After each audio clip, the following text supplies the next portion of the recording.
Selamat berjumpa kembali dengan kami, channel Berita Terbaru. Dalam channel ini, kami akan menyajikan berita-berita terbaru seputar politik dan artis Indonesia. Semoga berita yang kami sajikan akan membawa manfaat untuk kita semua. Salam NKRI harga mati. Cebong berteriak marah. Enggak percaya omongan Rocky Gerung, Anies Baswedan bikin pihak istana ketar-ketir. Politisi Partai Nasdem Bestari Barus menanggapi pertanyaan Rocky Gerung yang menyebut bahwa pihak istana mulai ketar-ketir dengan narasi yang dibawa ex-gubernur DKI Jakarta Anies Baswedan saat safari politik ke sejumlah daerah. Apalagi elektabilitas Anies juga secara konsisten ikut merangkak naik. Bestari mengaku tidak mengetahui apakah pihak istana betul-betul alami ketar-ketir. Sebab semestinya pihak istana tidak ikut campur dalam urusan Pilpres, apalagi sampai berniat untuk melakukan perlawanan terhadap Anies Baswedan yang saat ini bakal menjadi capres dari Partai Nasdem. Saya tidak ada komunikasi dengan istana, jadi saya gak ngerti apakah mereka ketar-ketir atau apa. Tapi kan sebetulnya istana seharusnya tidak terlibat di dalam pemilihan calon presiden RI ke depan, kata Bestari saat berbincang dengan Populis.id, Rabu, 30 November 2022. Bestari menilai, semestinya pemerintah bisa bersikap netral dalam menghadapi Pilpres 2024.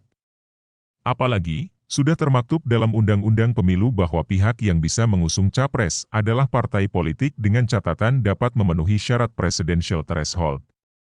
Penetapan calon kedepankan yang disyaratkan oleh undang-undang kita adalah partai politik dan gabungan partai politik.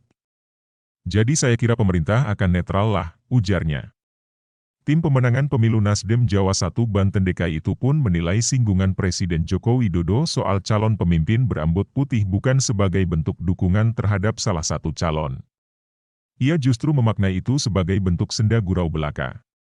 Tetap saja bagi saya itu jadi semacam seloroh politik pada Pak Jokowi, namun kan keputusan akhir bahwa undang-undang mensyaratkan itu tadi, partai politik atau gabungan partai politik yang memenuhi threshold, ungkapnya. Sebelumnya, Rocky Gerung mengatakan bahwa Presiden Jokowi mulai ketar-ketir dengan safari politik Anies Baswedan ke sejumlah daerah. Atas kekhawatiran itu, Jokowi pun mengambil langkah taktis dengan menggelar acara Relawan Nusantara Bersatu di GBK, pada Sabtu, 26 November 2022.